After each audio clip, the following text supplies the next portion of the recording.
বিসমিল্লাহির রহমানির রহিম। এখন শুরু করব খুদে চালের খিচুড়ি। পেঁয়াজ, রসুন, গরম মশলা, লবণ, হলুদ দিয়ে এই যে নাড়াচাড়া করলাম। চাল আর ডালটা ঢেলে দিব। খুদে চালের সবজি খিচুড়ি।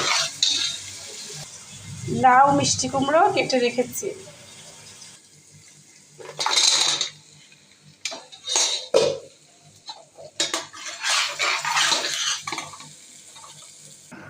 এক বালতি পানি দিয়ে বসাই দিলাম।